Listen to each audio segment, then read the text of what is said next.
Grab a cup of tea or a glass of wine and tune in for Inspired Conversations with publisher Linda Joy. On Tuesdays at 2 p.m. Eastern, Linda creates sacred space for leading female luminaries, empowering authors, heart-centered female entrepreneurs, coaches, and healers. A soulful venue where guests openly share the fears and obstacles they've overcome, wisdom and lessons learned, and the personal journey that led them to the transformational work they do in the world. Inspired Conversations to empower you on your path to authentic, soulful living. Welcome to Inspired Conversations. I'm your host, Linda Joy, publisher of Aspire Magazine, the premier inspirational magazine for women since 2006. I'm also the best-selling publisher behind the boutique publishing company InspiredLivingPublishing.com, which is dedicated to giving visionary female entrepreneurs, coaches, and health practitioners a voice and a high-profile media and publishing platform to share their wisdom, enhance their expert status, and bring their brand out of the shadows. You can grab a copy of our most recent bestseller, Midlife Transformation, at midlifetransformationbook.com. And for a limited time, you'll receive access to over 60 transformational gifts. All of my brands, including the show, are dedicated to inspiring women to live their best lives. So welcome. I am so honored that you joined me and today's guest. Today's topic is really personal to me. I've been pretty upfront over the years that I have been doing this of my own struggles with self-care, food issues, and nourishing my body. And many women, again, myself included, struggle with loving, nurturing, and honoring their bodies.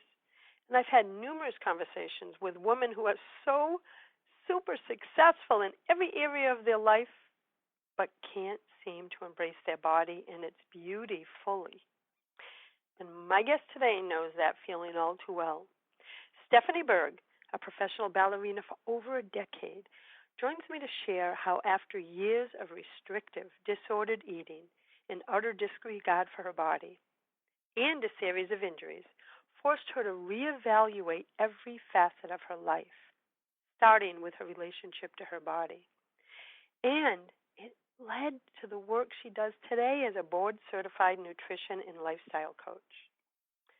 Stephanie was a professional ballerina, as I just shared, for over a decade.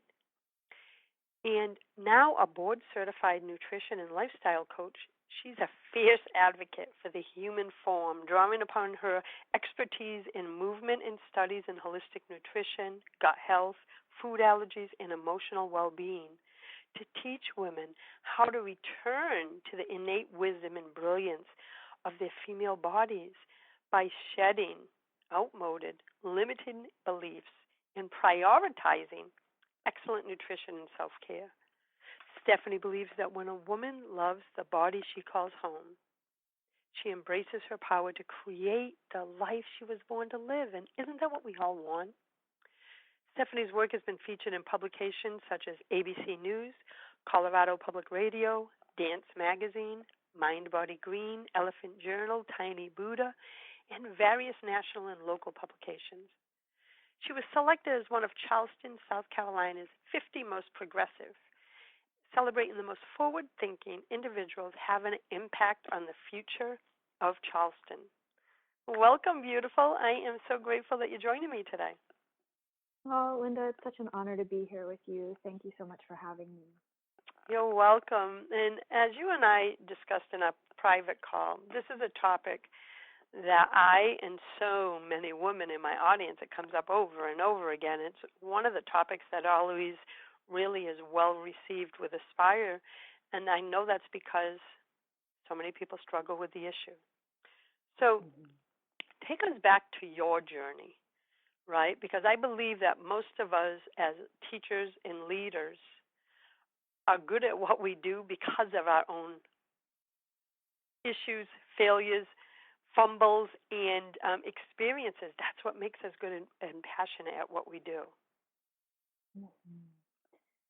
Yeah, it's been such a journey. I sometimes, we're living our lives and going along day to day. We sometimes forget the sort of magnitude of our own unique journeys. And I feel like, even hearing you read my bio, it's been such a wild ride, and I'm so grateful for it. And, there are times looking back upon it where it's just like, whoa, I can't believe that was me. So as a little girl, my grandmother enrolled me in ballet lessons around the age of 5, and I fell like head over heels in love with the art form. It was like everything of a little girl's dreams, like the tutus and the tiaras and pink, pink, pink, and like they're just these like fairy tale stories. I just fell in love with it, and I started to grow up in that world, just recognizing what a beautiful, free, expressive way it was to move my little healthy body.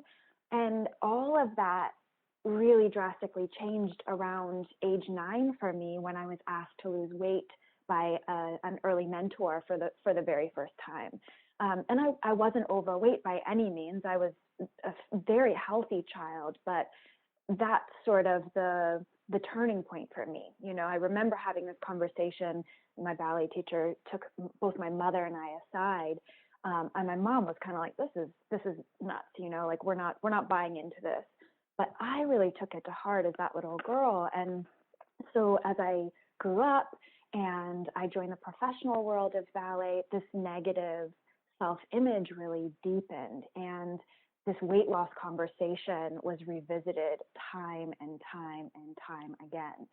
So there was an element of almost disconnect from my physical being, and really like almost disowning, like on the one hand, there were times when I would be, really happy and proud of, what I was capable of and feel like I was making progress in the dance world. And I quickly rose in my career, and in the company that I worked for the bulk of my career. I was dancing leading roles the second season that I was there. I was getting a lot of attention for, my abilities as a dancer. And yet I was so disconnected from myself. I still thought I sucked. I still thought I was fat. I still thought I wasn't good enough. And, I think that a lot of women can really identify with those sort of scripts that we tell ourselves over and over again, regardless of what our chosen profession is, because, it's sort of this, we're sold this beauty ideal from a very young age. And particularly within the dance world, that beauty ideal is based on perfection that, as we know, doesn't exist. But, I was thinking about this the other day. It's thinking about one of the sort of metrics of a perfect dancer's body was having your ankle, calf, and thigh all be around the same circumference. And so I was thinking about like how unnatural is that? Even if you have muscles, that's not that's not natural. Like it's really like going for this ideal that is very, very hard to attain. And so within the dance world, my goal at that time was to be the best dancer that I could be. And in order to do that, I developed a lot of really dysfunctional habits with food, a lot of like restrictive eating. There was at one point I was eating, cucumber slices and carrots for lunch, and, calling myself a raw foodist, and, having just that would be about it. I would eat for the day, that and coffee. And, so trying to be my thinnest in the dance world, and all of that worked, this pushing myself and starving and all of that, until I hit around 29 and I had my first major injury. And it took me off of the stage and into recovery for about a year. So altogether, that time was roughly around a year.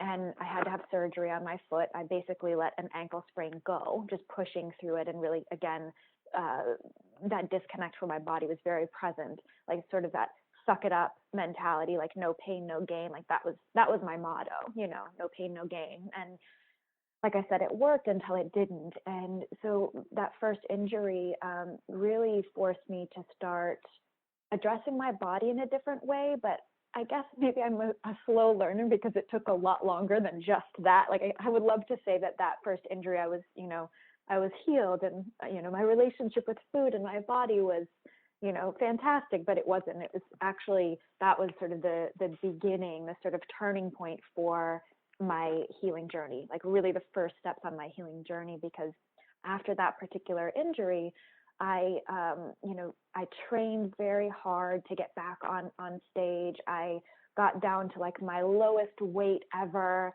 I had this leading role that I was coming back into, and I was celebrated by my boss and my colleagues. And soon after that, I sprained the other ankle. It was like a really intense ankle sprain. And that took me out again for probably another 6 months. And same patterns. I, trained really hard after that recovery, and, starved, and, all of those things that I had been taught. Like, that was how I knew how to manage my body. I knew how to lose weight by, disconnecting and restricting my food and counting calories and all of that stuff. And to get back into shape, I learned I had to like really force and push through pain. And so that second injury occurred, rehabilitation. Then probably around 6 or 8 months after I recovered and got back on stage from the second injury, I had a third injury, which ended up being really, really the sort of wake-up call that I was kind of being led to. And it was essentially, I was, to sort of, without giving the whole novella of what actually happened, I was essentially dropped out of a lift with a partner, and I had a neck injury that it's a permanent injury, but it's matured at this point. But back then, I remember lying on the floor right after those initial moments that the injury happened, and feeling like, I don't really know. It's not a question of dancing again or not. It's a question of like, will I be able to lift my arms over my head? Like, this is really serious.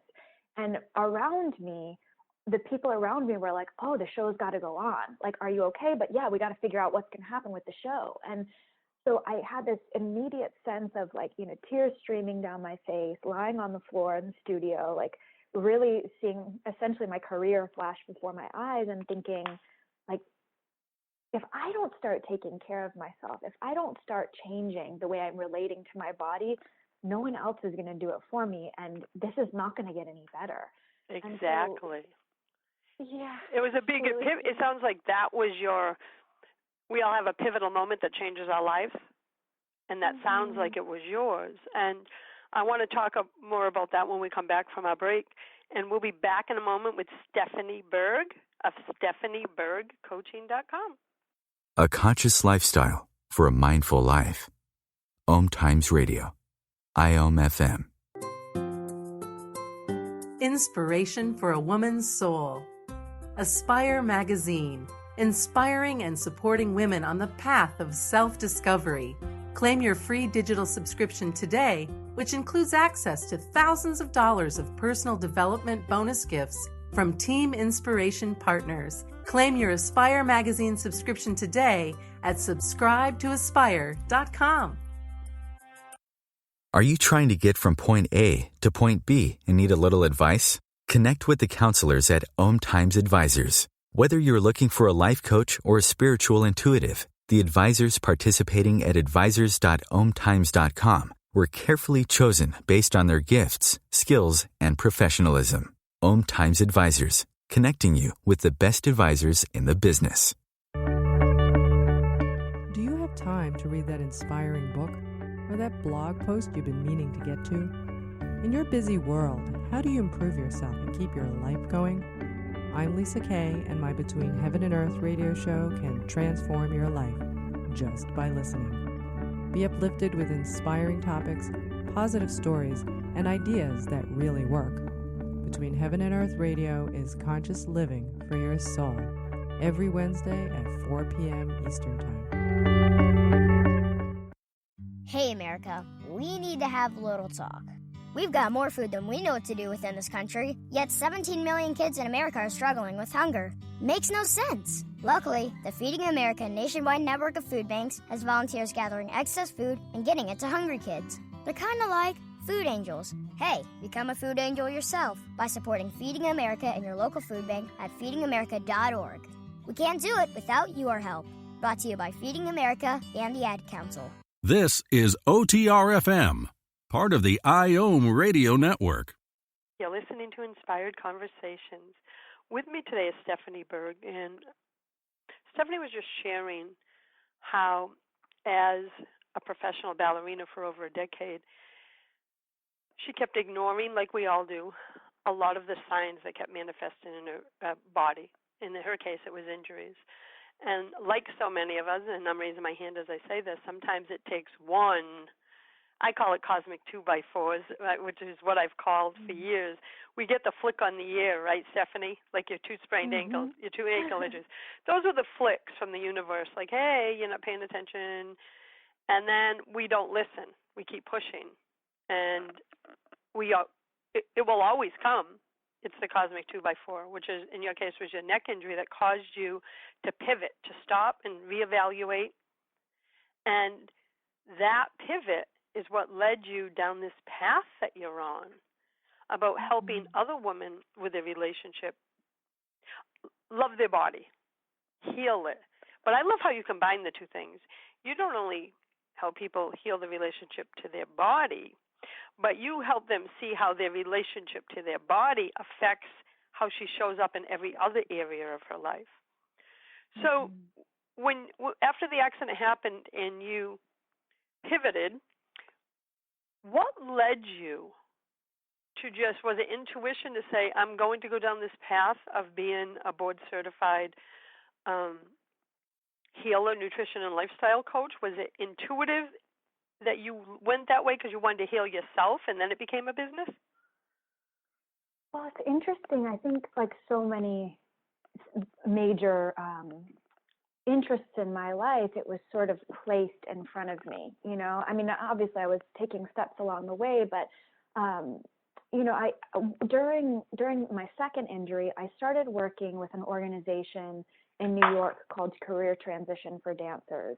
And they basically provide career counseling to dancers because as dancers, by the time we come to retirement age, we are considered experts in our field, but we retire, some women, if they're lucky, 40, 45, but typically, it's late 30s that we retire. And so this organization was really built around helping dancers take their unique gifts and skills that they learn over a lifetime, as professional dancers or students in the dance world, and really help to find other ways of making a living.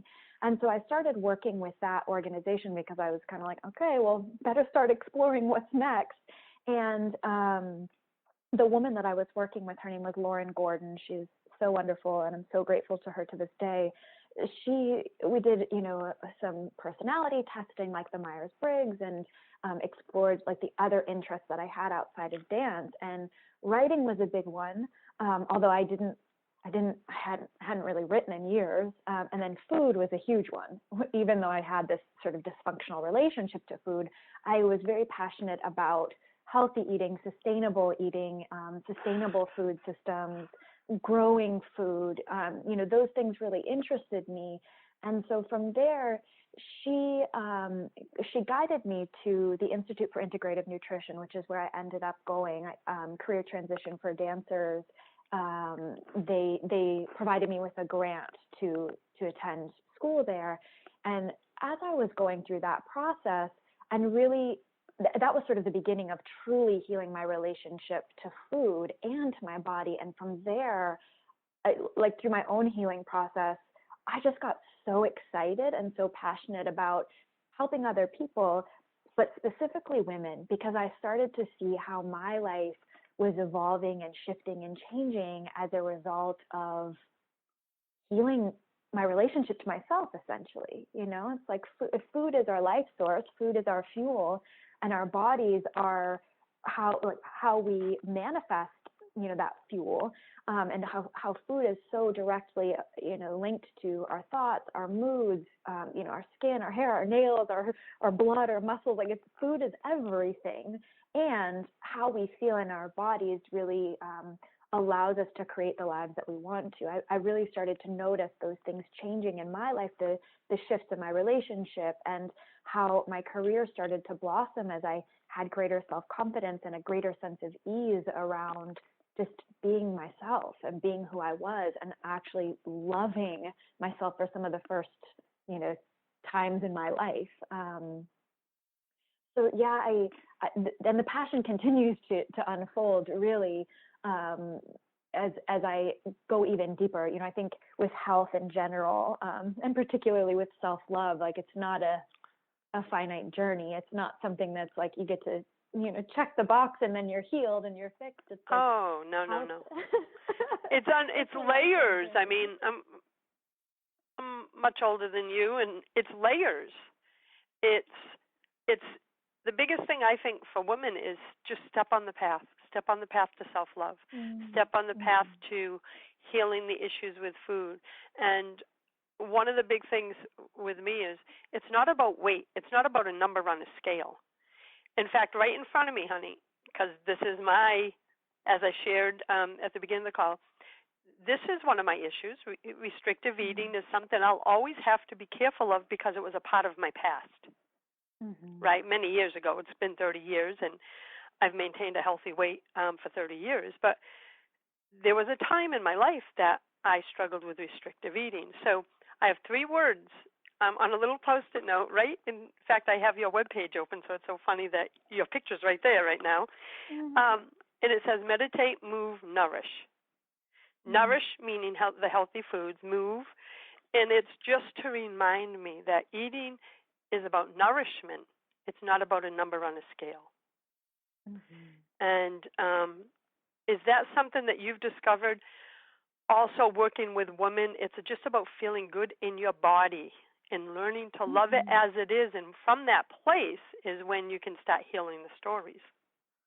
Absolutely. And something that I say sometimes to my clients is that, we can love our bodies and still want to change them or shift, what's happening, in our experience of our bodies, but we have to start with that acceptance. And we have to, my little sister, who is going through her own journey with her body right now, recently asked, how much do you weigh? And there was a time where, number one, I would have been so triggered by that question. And number two, I would have known and probably not told her what it was. We were weighed sometimes twice a week in my professional dancing job. But I just said to her, I was like, I don't weigh myself. I have no idea. It's not important. It's absolutely not important. And I recently had a conversation with a client, and she had been wanting to lose some weight, and she was successful in doing that in a really nourishing and healthy way. But she sort of was clinging to the weight that she was at on her wedding day, and that was, 10 years ago. She has an 8-year-old son. Like her body is different, and she was close to that, but she wasn't quite there. It was like a 5-pound difference. And she was saying, do you think that for my height, I should be 125? Like, do you think that that's the weight that I should be at? And I said, well, what's it going to take for you to get to that weight at this point? You're doing everything that you can right now. You feel amazing. You've said that. Like, what's it going to take for you to get to that weight? And for her to hear herself saying, I'd have to really restrict my food even more than I ever thought that I needed to. I'd have to work out like crazy, like these old paradigm things that we've learned and been taught as far as how to manage our body. She's rattling those things off. And I'm like, but first of all, you're saying that you feel amazing. You're saying that you feel sexy. You're saying that you feel beautiful, and that, your clothes fit great, and, you feel energized, and all of these ways that you want to feel. Do you really feel attached to that number? And she kind of laughed at herself and was like, I guess it's really not that important. But I think, with these sort of numbers, we're taught to count calories, count points, look at the number on the scale as this like metric for success. And you're absolutely right. It's not about the number on the scale. It's about how you feel, because you could be 100 pounds or 98 pounds and still hate your body and still, not love yourself. It comes from a place of self-referral, of being deeply connected to yourself, and the sort of internal kindness and gentleness that you would give any loved one, like really turning that back onto yourself and allowing that to inform the choices that you make and the way that you approach your body, I think, and for sure, but really the rest of your life as well. Exactly. And what I hear when I work with a lot of private clients, and because it's a combination of coaching and spiritual and intuitive and marketing, I have a blended combination.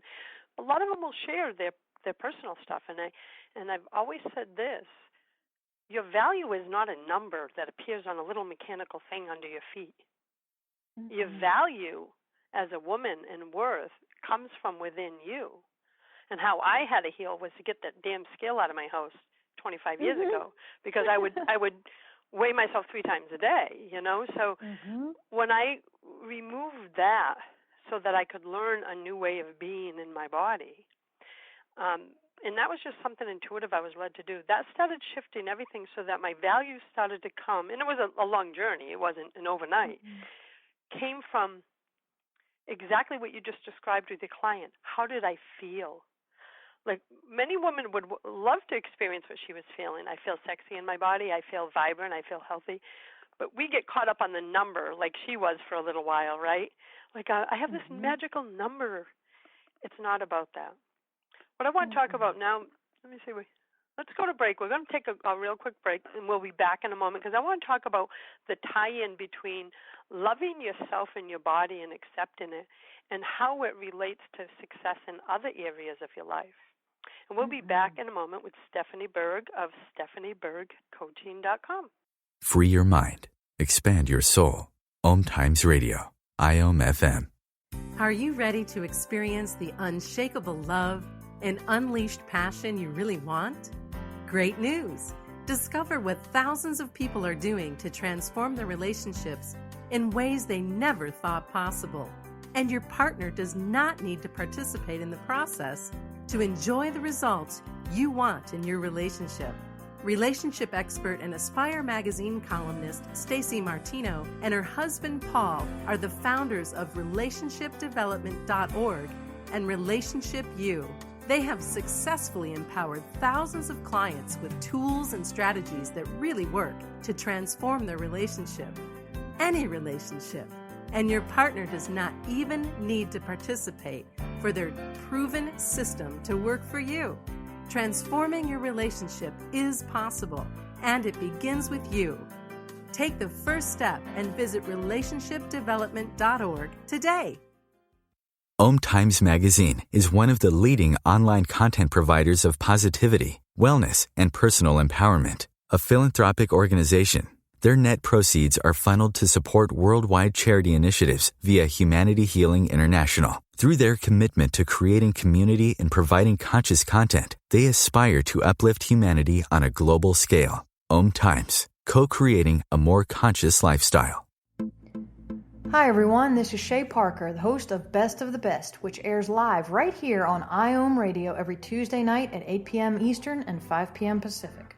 I'm super excited to bring you expert guest hosts, spiritual discussions, free psychic readings, and so much more. I can promise that you will not want to miss this one-of-a-kind, fun, yet touching, down-to-earth show. Join us every Tuesday night at 8 p.m. Eastern, 9 p.m. Pacific on OTR-FM. This is Shay Parker, and I can't wait to see you there. The number one reason girls drop out of school in sub-Saharan Africa is lack of access to feminine hygiene products. The Pads for Schoolgirls Project, an outreach of Humanity Healing International, is changing this paradigm by setting up sewing programs at schools, teaching girls a vocational skill, while producing the reusable pads that help keep them attending classes. The girls pay it forward by making and giving pad kits to other girls in need. To learn more, visit humanityhealing.org. Humanity Healing is where your heart is. Free your mind. Expand your soul. OMTimes Radio. IOM FM. Inspired Conversations. I'm your host, Linda Joy, and with me today is Stephanie Burg of StephanieBurgCoaching.com, talking about a subject that all women know well: body love, self-love, honoring yourself, nurturing yourself. And Stephanie's journey through her own struggles with these topics has led her to the work she's doing in the world today. So Stephanie, when I was on your blog and reading some of your stuff, it sounds like you come across the same issues with your clients that I sometimes see, and I've also personally experienced, is they can be super successful in every area of their life, except this. And they can't figure out why the heck they can't get this right? And I believe it's because they're going to the outside, they're focusing outside themselves to try to fix themselves instead of going inward and healing themselves, right, from the inside out, like the false beliefs, etc. Is that what you found with your clients? Oh, absolutely. And I think, how we do one thing is how we do everything.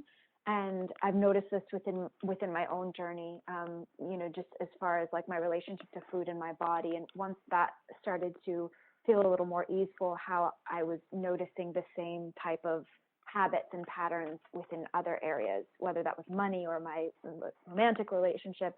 And, with my clients, you're so right about that sort of, again, that self-referral piece. We are taught how to manage our bodies from a really masculine perspective, the counting calories, restricting our food intake, calories in equal calories out, like slogging away on the treadmill, all of these ways that, they can be useful to lose weight, but they never really work long term because they're coming from an external source of information, an external way of being told how to do this, how to do that. And when it comes to, our taste in music, or our taste in clothing or art or movies, or even our taste in people, we sort of just trust our preferences. We trust like whether or not we like this thing or whether or not we like that person. But we don't always trust our bodies in that sort of same sense of innate wisdom and knowing.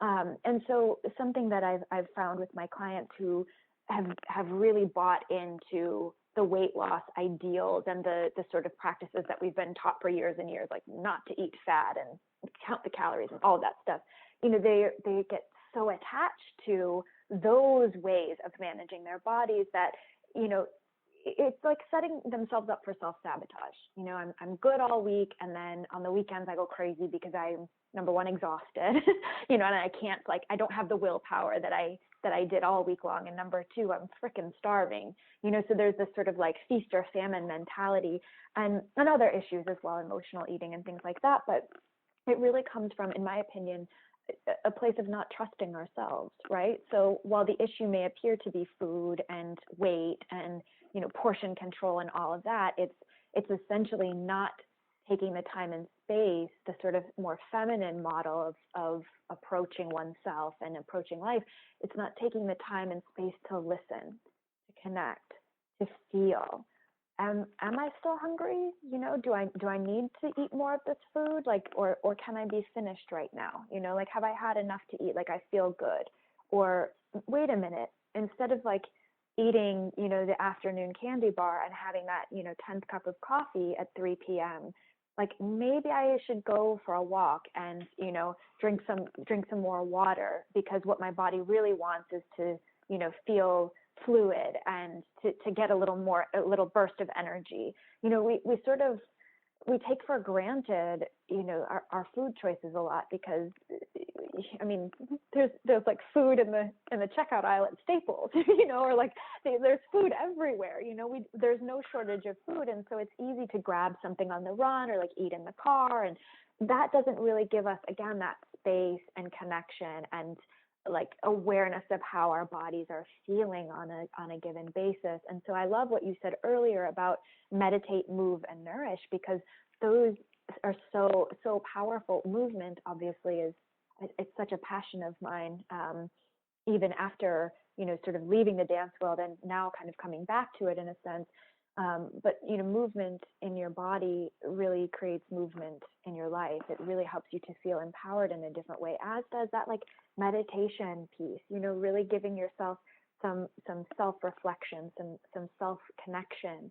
And I think that sometimes we can question whether or not a spiritual practice can influence, our relationships to our body and to food. And it absolutely can. I think the closer that we get to ourselves and understanding what our blocks are, what our limiting beliefs are, what are the stories that we've picked up along the way on our paths, to just really gain that connection with ourselves on a deeper level, helps us to sort of, it's coming back to that deep healing, the deep inner work that needs to be done in order to heal on all levels. And I think that, while, again, back to that sort of masculine paradigm of managing our bodies and counting calories and restriction and all of that, that doesn't really take into account the emotional pieces. That doesn't take into account our relationship to food, whether or not we feel worthy, whether or not we feel good enough, whether or not we feel full, on a sort of spiritual level. And that's, I think, something that really sets my work apart, is that I have an innate knowing from my own work and from the mentors that I've worked with and my journey and the clients that I've worked with, just that it's not just about the food on our plate. It is never about the food. Absolutely No. never. It never was for me. It was more. I love what you said about the masculine, and I'm trying to think back 30 years. In my teens and 20s, when I was really struggling with it, I see now it was a coping mechanism to deal with, to control that one aspect of my life that I felt like I had control of. And that's how it started at a young age. So it became a coping mechanism to restrict. And as I tapped into more of the feminine energy over especially I'd say the last 20 years, to me, what you said earlier is meditate is about going inward, because I've discovered just in my conversations, and it's not a scientific fact, but so many of the women that I talk to that struggle either with overeating, undereating, just basically not nourishing their body in the way they know they should, it all comes that they don't honor themselves. And they are at the end of their very long to-do list and actually don't believe at a core level that they deserve to be at the top of their list. And that, I feel, is the number one issue that has to be healed, to feel I deserve to feel good in my body. Has that come up with your clients?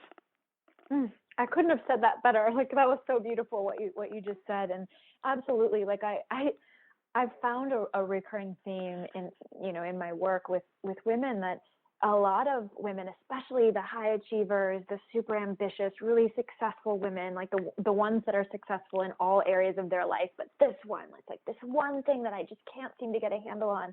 And there's almost, at times, obviously perfectionism really plays into this. And I identify as a reforming perfectionist for sure. But there's this sense of like guilt for not being able to do it all on our own, like for not being able to spin all of the plates and, and like win an Emmy and, all of the things. It's like we expect ourselves to really maintain these really high standards that I'm not saying don't shoot for the moon. Obviously, we all have ambitions and dreams and goals, and yes, go for them. But in order to really get there, we have to take care of ourselves first. Like you said, we have to really, really feel that sense of nourishment from within. Like we need to put ourselves at the top of that to-do list, not because we're selfish, not because we're, so full of ourselves, but because that actually allows us to do the work in the world that we're meant to, that allows us to be better wives and mothers and friends. And, I just, many people have probably heard this saying before, but you can't drink from an empty well, and we really have to be able to give ourselves, bare minimum, rest and kindness to our physical bodies. We have to be making sure that we're giving ourselves the fuel that we need to on a fundamental level. Yeah, and it's so true. And for one of the things I talk to my clients about, and even family members over the years, is we all have negative self-talk, right? So if you have body image issues, you and I both know what some of those conversations sound like in our head, right? Mm-hmm. And how I guide my clients into shifting not just body image issue chatter, but any negative chatter in their mind. I say, I want you to tune in to hear what your negative chatter is saying. And then ask yourself, would you say those same things to your child or grandchild? I have a 5-year-old granddaughter, so she's always in my mind. And their response is, of course not. And I said, then why would you allow yourself to say it to yourself? And it helps them stop when the negative chatter comes in, right? And say, wow, I would never say this to someone I love. Well, if you love yourself, as you should, right, why would you say it to yourself? Why would you allow those thoughts to come in and permeate you? And it's almost like the pivot point that we talked about, right? It just gets you to stop and be present in your thoughts, which again comes down to that meditate stage. If you're always going, doing, then you are never taking the time to be. And until we as individuals take the time to be, especially women, we can't heal because we're always running like hell from ourselves.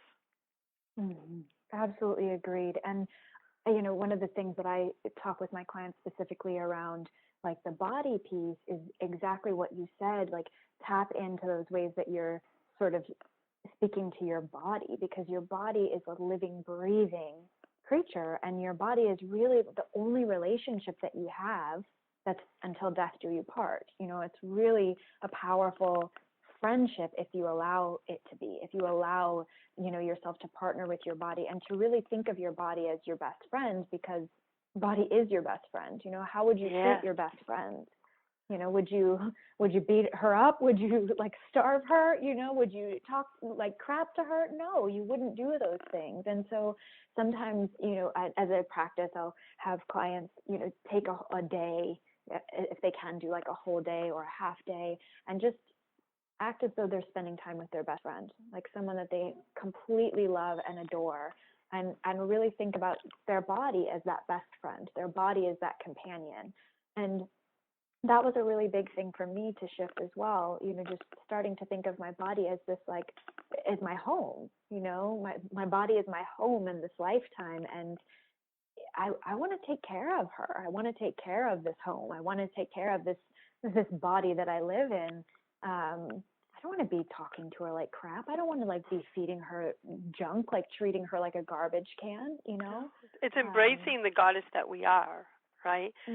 And when we come back for the last segment, I want to talk and have you share some tips or guides in the last few minutes that we have when we come back of what you would love to share with our listeners who may be struggling.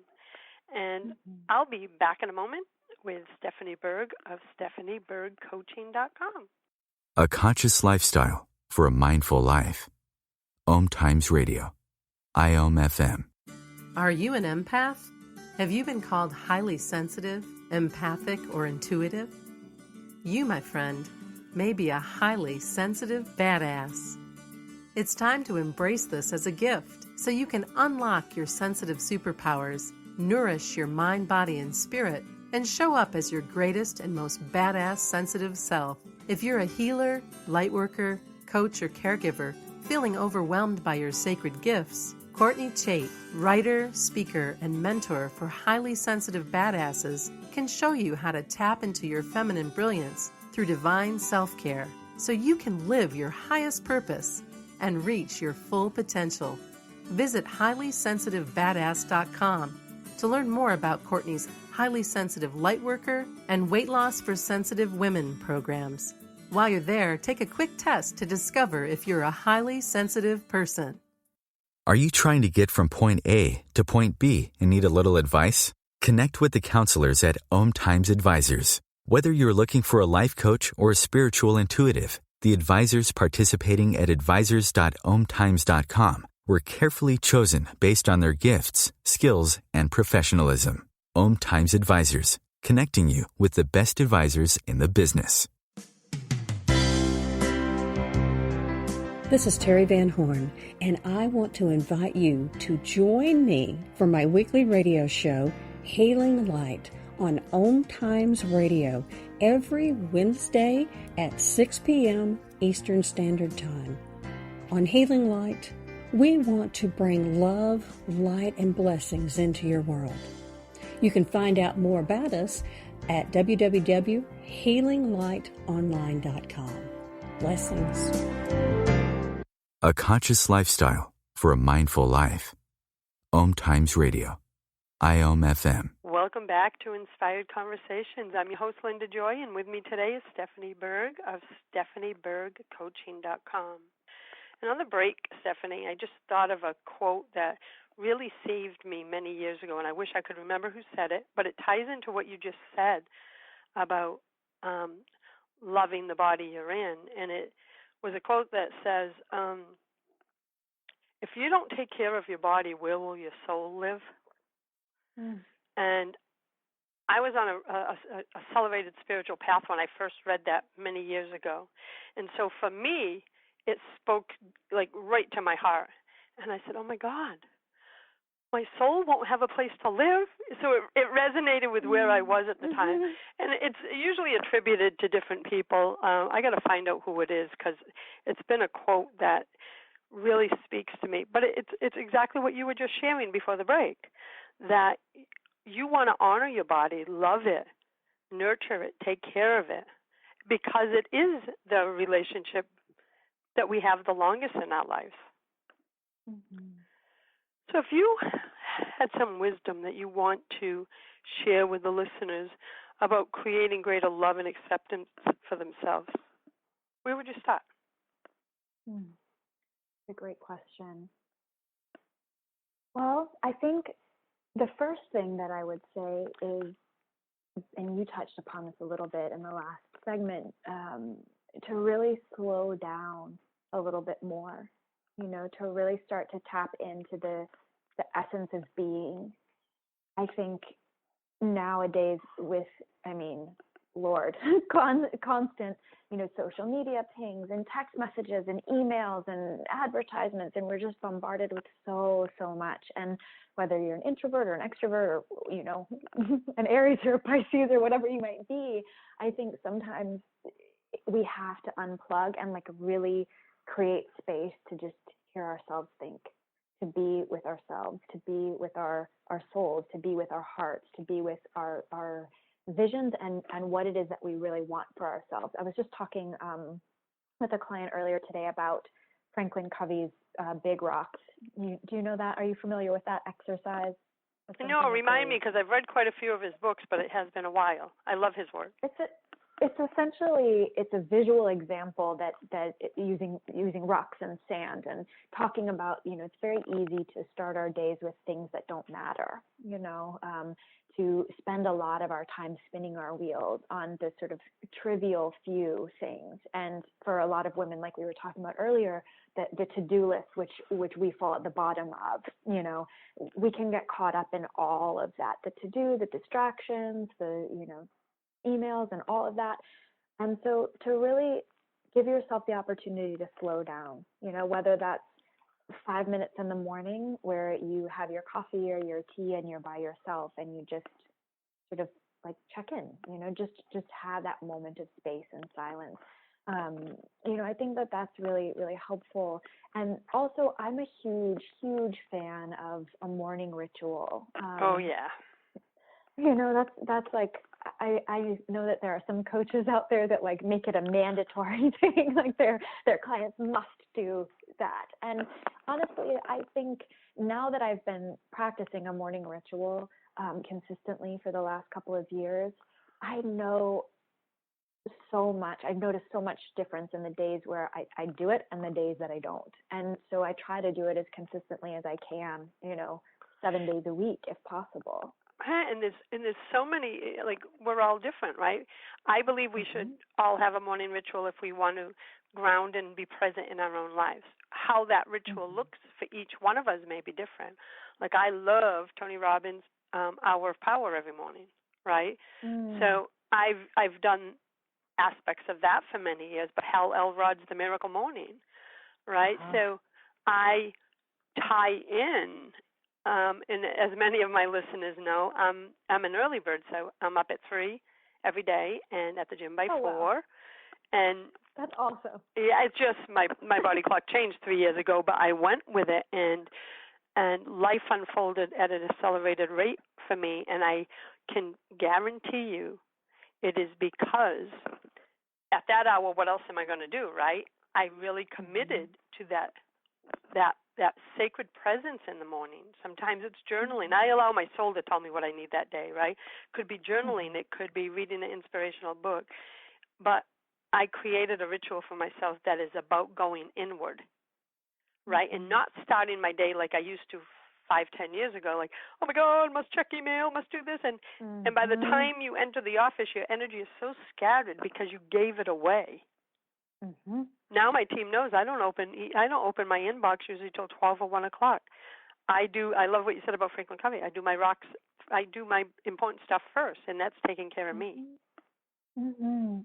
Yeah, and you're so right about that, creating that sense of grounding within our lives. And I know that a lot of people, I was doing this for a while years ago, I would roll over and grab the phone, and start to like check the notifications, email, Facebook, all of that. And you're so right. It's like energy is scattered everywhere. You're immediately feeling either that sense of like FOMO, fear of missing out by like looking at Facebook and seeing all of the amazing things that other people are doing and you're not doing enough, that like. But you're giving your power away the moment you do it. You're giving your energy, your spiritual and emotional energy away. You're scattering your creative energy, especially for anyone that's listening that's an entrepreneur, right? This is one of the biggest things I tell my private clients. In fact, I have a client who has an amazing 7-figure business, and I said, what's your number one struggle? She goes, that I bring my phone to bed with me. And I go, why? She goes, habit. And I said, please, just give me 3 days. And I guided her through some steps. And then we checked in, and she said, what a difference. Because it became habit, as you said, to reach her hand over and check. The moment she looked at that, she was now on someone else's agenda, not her own life purpose, right? And it's shifted everything. It's only been 2 weeks. And that's the importance of starting your day grounded in your energy, your intentions, your sense of life purpose. And then from that grounded foundation, you can create, I believe, my own experience, at an accelerated pace because you're grounded in your own energy, not spinning in a little vortex according to everyone else's energy of what they want from you. That's how I've grown 5 brands and able to do what I do. It was because of that morning time that I give myself. And we have a couple minutes left. Is there? We have about 2 minutes left, Stephanie. Is there a piece of guidance, something you're being led to close with, that heartfelt message that you're feeling led based on our conversation? I'm really feeling to present the invitation to our listeners to spend time with yourself, with your body, as though your body is really your best friend, to really, really drop into that awareness and to really feel that practice. I think that's what I would like to invite you all into, And also the morning ritual is so powerful too. Even if it's 5 minutes, just giving yourself that moment to connect with your own desires, your own wants, and your own feelings and emotions. I'll leave you with that. I second that. And I want to thank you, Stephanie, for being here with me today and for this conversation and for the work that you're doing out in the world. Thank you so much, Linda. You too. I'm so grateful for all that you're doing in the world as well. Thank you. And I want to thank everyone for joining me and my guest today for the Inspired Conversation Show. I invite you to listen in every Tuesday at 2 p.m. Eastern for more sacred conversations with heart-centered visionary women like Stephanie, who are here to share their wisdom to support you in living your best life. For even more inspiration, claim your free subscription to Aspire magazine, which includes over 40 transformational gifts. You can do that at subscribe2aspire.com. Until next time, choose love, choose joy, and choose happiness. Blessings, everyone. Thanks for listening to Inspired Conversations with publisher Linda Joy. Join our sacred space every Tuesday at 2 p.m. Eastern and meet leading female visionaries, empowering authors, heart-centered female entrepreneurs, coaches, and healers. Inspired Conversations with Linda Joy is a soulful venue where guests share the obstacles they've overcome, along with wisdom and lessons learned on their personal journey that led them to the transformational work they do in the world. Inspired Conversations to empower you on your path to authentic and soulful living.